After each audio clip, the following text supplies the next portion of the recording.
Halo teman-teman, ketemu lagi dengan saya Heni Krisna. Dan malam hari ini saya bareng dengan Mas Duyan Anggara. Itu dia, lagi nyetir dengan BMW-nya yang baru. Oh, yang nggak baru sih. Oh, nggak baru ya? Udah lama. Oke, saya mau ngobrol-ngobrol sama Mas Duyan Anggara nih tentang VIP Heni Krisna.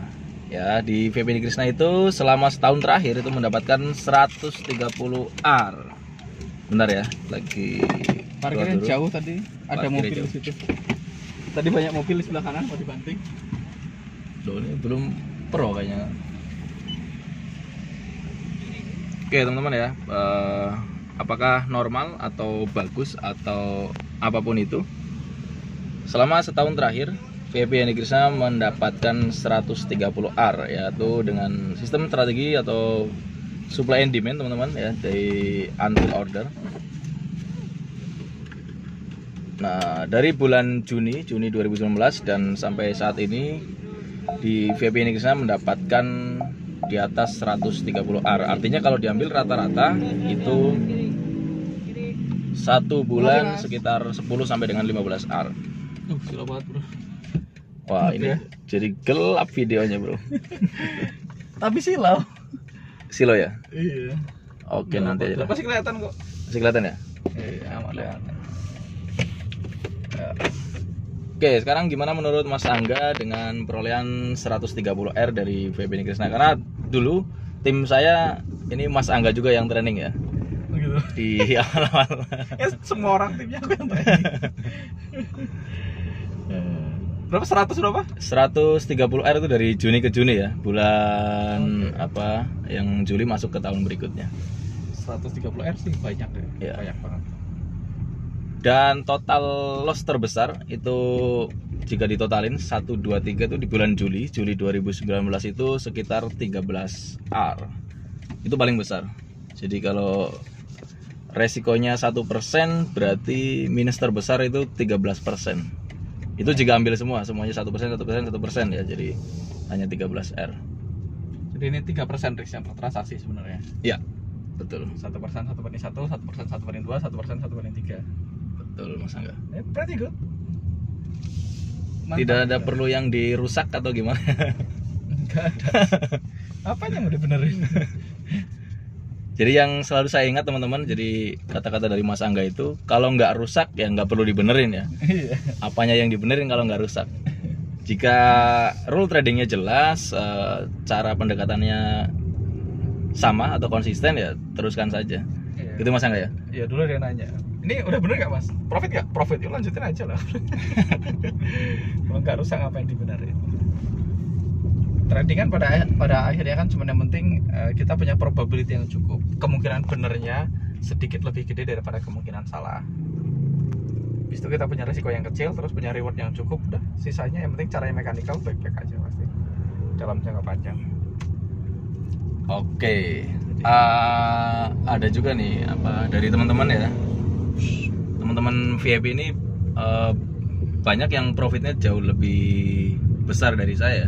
Dan mereka gunakan apa namanya, ada istilah namanya gali kubur. Jadi setelah nah sebenarnya sudah sering saya ingetin Mas Angga. Nah, ini gimana pendapatnya Mas Angga ketika sudah kena SL, nah dia transaksi lagi. Transaksinya di mana? Transaksinya di atas SL itu.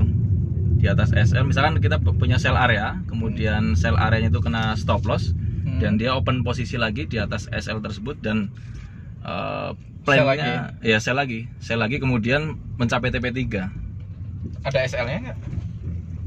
Nah itu dia, ada yang ada SL-nya, ada yang enggak. Masalahnya di situ. Ya tapi ya tadi mesti punya aturan kapan itu dilakukan, di mana rencana keluarnya.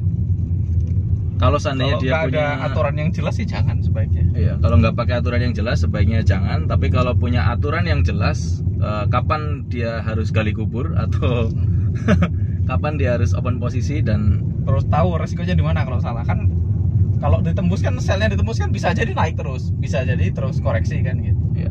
Nah kalau kita nggak punya plan kapan di mana harus keluar ya wassalam. Berarti selama risknya sama nggak ada masalah ya Mas? Ya satu kan risknya sama, kedua harus punya alasan dong kenapa melakukan itu. Dan ketiga yang paling penting dicek datanya profit nggak. Kalau dites datanya profit terus ya nggak apa-apa. Ya kalau datanya nggak profit ya mau teorinya apapun, kalau nggak profit kan nggak usah dipakai, buat apa? Oh yes, betul sekali. Jadi yang penting kan satu, punya aturan yang baku. Dua, punya rencana ketika salah, ketika loss punya rencana, kalau benar punya rencana. Dan yang ketiga, yang paling penting dites sistemnya terbukti making money. Kalau nggak terbukti making money kan mau sebagus apapun aturannya, kalau nggak making money buat apa? Padahal dia kan trading yang penting making money dengan cara yang konsisten dan nyaman. Gitu. Betul sekali. Jadi mau teknik gali kubur, teknik apa tutup lubang, teknik kolam renang, ya boleh aja. Yang penting caranya harus ada alasan yang jelas, dan juga jika itu dilakukan dan making money nggak ada masalah. Ya, kalau terbukti making money secara konsisten, saya udah ngetes Mas Angga, dari 500 transaksi 300-nya TP, boleh. Iya. Mau caranya apapun. Iya, soalnya ada juga yang lain nih. Saya kan bikin video, saya dulu melakukan averaging dan akhirnya terjadi loss besar segala macam. Nah, ada pertanyaan dari salah satu teman kita nih, kalau averagingnya masih di dalam area seperti apa? Karena kan area saya kan biasanya kan berbeda-beda ya, ada yang 40 pip, ada yang 50 pip, ada yang 30 pip. Nah, ada salah satu orang yang melakukan averaging tapi di dalam area, itu gimana Mas? Tetap ada SL-nya. Oh, nah, ya boleh, tapi aturannya harus baku, kapan dilakukan, kapan tidak dilakukan. Karena kalau enggak nanti kapan averaging, kapan enggak. Terus kalau areanya masuk cukup dalam bisa averaging. Kalau areanya masuknya cuman kissing proximal terus lari langsung profit, enggak kepanggil dong entry yang lain. Oh iya betul. Artinya kan kalau averaging itu berarti kan pecah lot ya, pecah lot. Lotnya dipecah. Betul. Bisa ya kalau pas lotnya dipecah pas dia ternyata masuk cukup dalam ke dalam area. Nah kalau dia nggak masuk cukup dalam ke dalam area, cuman masuk gitu aja dikit terus langsung lari kan, kita nggak kepanggil yang lain-lain. Betul. Kalau yang lain-lain nggak kepanggil kan akhirnya ya profitnya jadi dikit. Kalau SL gede. Kalau pas SL kan berarti kepanggil semua entry-nya. Entry-nya kepanggil semua. Kalau pas SL. Kalau pas SL berarti kena SL semua.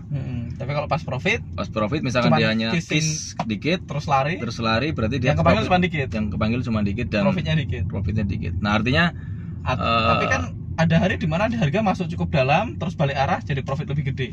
Ya tadi kita mesti punya aturan yang sangat baku kapan itu dilakukan. Kalau nggak ada aturannya ya balik lagi untung-untungan. Trading nggak bisa untung-untungan soalnya. Ya bisa sih.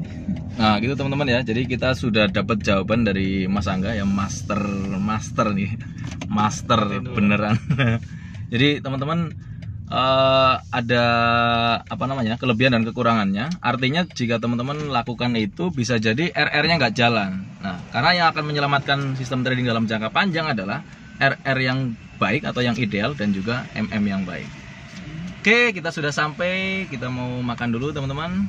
Mungkin pada kesempatan kali ini cukup di sini saja. Sampai ketemu di video-video berikutnya. Saya Indi Krisna dan ini Saya Dwi Nagara.